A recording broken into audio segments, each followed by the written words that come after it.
If you cannot afford therapy, I will give you some practical tips right now that are applying on almost every mental health problem, because almost every mental health problem is based on compulsions that the person does inside and outside of the head. The first thing that your therapist should have taught you is called cognitive diffusion. I know it's a big word, but it's really simple. It's the differentiation between you and your brain. You are not your brain, and we want to teach you that you are differentiating yourself from your patterns, aka the thoughts, emotions, and urges. A simple way of doing that is to change your language from saying, I'm not good enough, I'm not ready yet, I'm too shy, I'm this, to the thoughts say, I'm not ready yet. The thoughts say, I'm not good enough to do this. The thoughts say, I'm going to be embarrassed if I do this. And for feelings, there's a feeling of anxiety, not I'm anxious. There's a feeling of fear, not I'm fearful.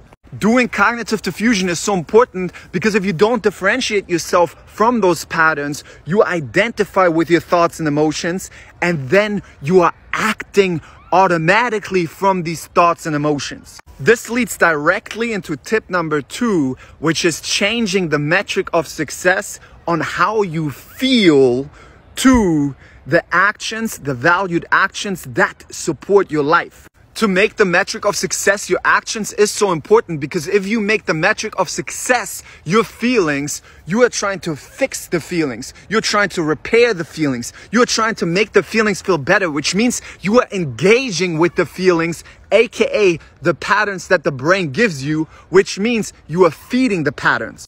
When you feed the patterns, the brain reacts to your engagement and gives you more of the patterns that you're not good enough and not ready yet. This is why we are differentiating and saying, okay, there's the feeling of anxiety. It feels uncomfortable, okay, but I do my valued action anyway, which is doing my podcast.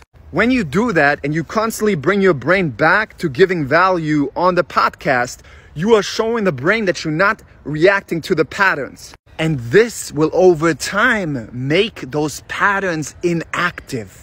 Most therapists cannot explain you that because they learned certain theory in school, but they never practically changed their brain. I practically changed my brain, and I'm telling you now that focusing on the valued actions with any emotions and thoughts is the key to breaking those old patterns. Some people will say, oh no, but you're not tending to the feelings. You don't understand.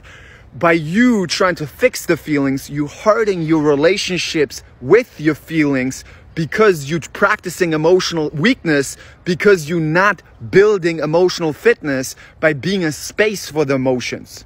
But if you paradoxically actually just focus on the valued actions and you space for the emotions that are there, you're accepting the uncomfortable emotions, you are building emotional fitness, and over time you're becoming a bigger space, which means you will have a better relationship with those emotions. Which means you are getting what you actually wanted all along over time, which is you will be happier, you will be calmer, because you're a bigger space and the anxiety is now so small because you trained emotional fitness, which means you are lifting now 400 pounds where the old anxiety is now 20 pounds. If you want to go in depth on this practice and want to learn more about emotional fitness, how to build self-worth practically, go on the link in my bio. There are video courses with me coaching clients and me teaching step-by-step how to build that emotional fitness.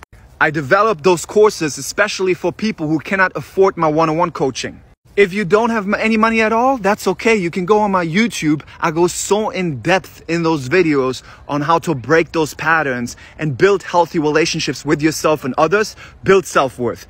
If you do have funds and you want to invest in yourself, you can message me on Instagram for one-on-one coaching.